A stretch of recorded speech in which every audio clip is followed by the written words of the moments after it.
Kiwi heavyweight boxer Joseph Parker lines up for the 15th fight of his professional career in Invercargill this weekend, and the money is on him winning, obviously. He is unbeaten, with 11 of his wins coming by way of knockout, and if he wins again on Saturday, he'll move just one more step closer to a shot at the world title. Parker's handlers, DUCO, predict that could happen sometime next year. So what does the man himself think?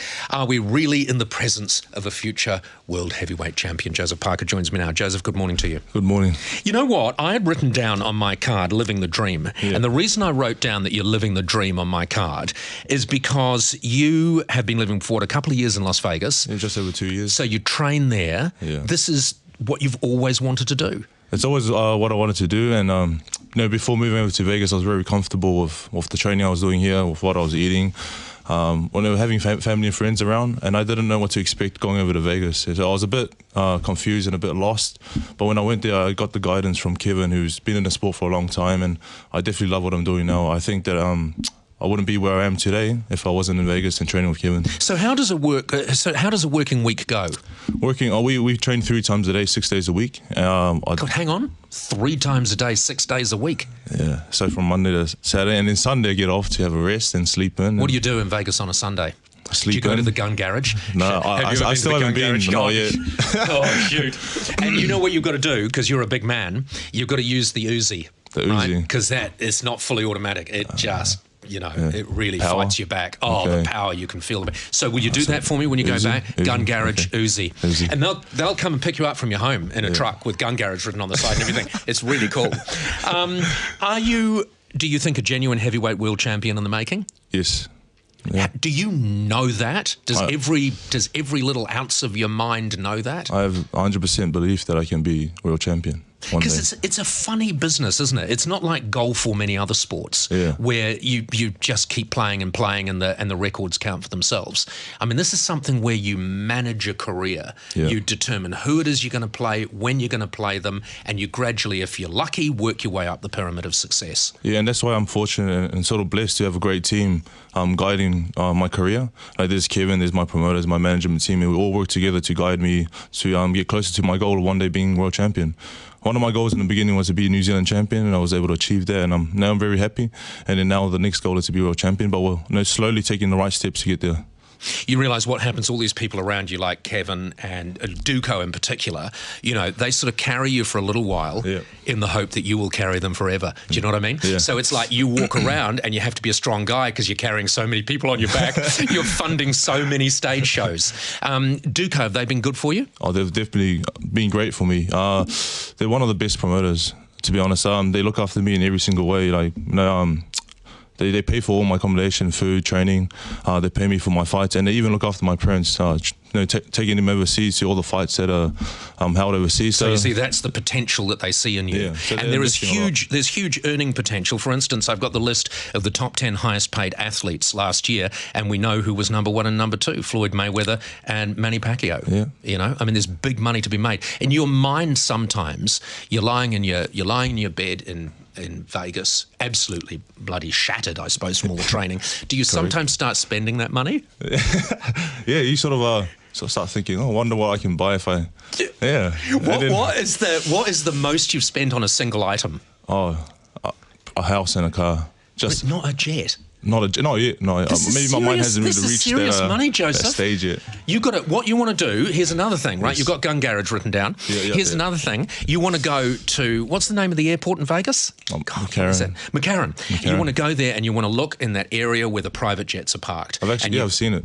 Exactly. You want to actually stand there because this is motivation. If I was Kevin Barry, I would have driven you down there. You want to stand there, you want to hold onto the railings and look through and pick out the one for you. Okay. And then just advertise for a pilot and a co-pilot. So my next trip back, I'll definitely do that. I'll take time out of my schedule. Maybe one session I'll be Kevin, instead of the session, let's go look at All right, planes. now, here's a couple of worries that I've got. I've heard about the right hook. Yes.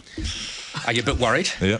Because it's not a blind spot exactly, but, it's a weak point, isn't it? It's an Achilles heel. Yeah, it is. So because this guy, what's his name? Bowie or Bowie? Which way are we going? Bowie Tupu. Bowie, yeah. We'll go that way. Mispronounce his name. Yeah. You know, Tupou. Yeah. Go with the wrong pronunciation because he'll hate it. Okay. And it's just because you don't care. He can't pilot a jet. You know, you're never going to need that guy. He is dust under your chariot wheels, Joseph. Yeah. So anyway, apparently he's quite good with the right hook. Yeah, he is. From fights that I've seen, he definitely likes to throw a big right hook and even. Show me a right hook. No, don't hit me, obviously, but show me a right hook. Goes over the top. Is his right hook better than yours? My one's more straight. Yeah. So maybe the straight one's faster. Well, I'm sure it's faster. And you're a better boxer, obviously, there's no question. But while you're doing this, just before you pummel him to death, one right hook, you're out, career over. Yeah. So that's it. Because with you, like with me, I can have a bad program. God knows I have them often. And I come back the next day and do another one and it's good and people say, oh, that's all right. You have a bad bout and they say, oh, that's it, he's buggered. Yeah. And DUCO they stop answering your calls. Oh, it's ringing. I'm sure it's ringing. Where's Martin Snedden? He's looking for another boxer.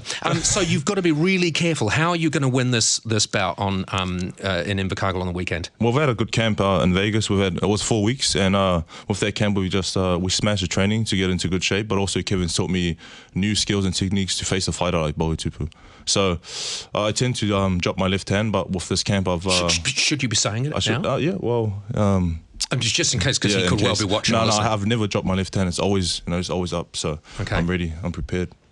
Well, what's the worst you've been hurt? I mean, it actually doesn't matter because when you look at these sort of figures here, 300 million, it actually doesn't. I'd be hurt. I wouldn't mind you pummeling me within inches of my life if you were going to give me that money. What's the worst you've suffered? Just right hand. Does it worry you? No, not Shit, at that all. bloody right hand again. I don't know, Joseph. I'm nervous. Are you nervous? No, I feel confident because of the training I've done in Vegas, and I know if I put in the work, I'll go in happy, smiling, and that's when people see me walking out to the ring, I'm always happy and cheerful because I've done the work. And so in your mind, you're walking out to the ring. It's like you've done that fight many times before because you've always visioned it, and also it's a reward for all the hard work I've done. Okay, if I was a boxer, right, walking out, and you can see, I mean, I haven't trained as much as you, I'll be honest, but if I was a boxer walking out to a bout, in my mind, Baker Street, Jerry Rafferty. You know the song? No, I don't. Oh, that doesn't matter because you've got your own song. What's yours? Mine's, when you go out there, you hum. Yeah, a song that my cousin wrote, "Be Kid," so it's my personal song. And so that's going through your mind. It's going through my mind, up. And it's hyping me up. All right, good luck for Invercargill. In fact, I get the vibe that you don't even need good luck, and you've got one of my mugs now, and that's like a talisman. That is like a talisman. All right, Joseph, will you still, when you are, I should get you to sign something actually. When you are world champion, can I be your first, interview? Yeah, for sure. No, hang on, because this is recorded now. Let's lock it in. This is recorded. You've just taken 300 million. Oh, no, say 100 million first time round. You've just taken 100 million. Yeah. You have just guaranteed your first full-on interview, one-on-one, will be with me, yeah? Yes. Oh, brilliant, Joseph. Sign the papers. Brilliant. Oh, no, we've got the lawyers out the back. Thank you. Joseph, congratulations. Thank good you, luck. Paul. Thanks for having me on. Brilliant.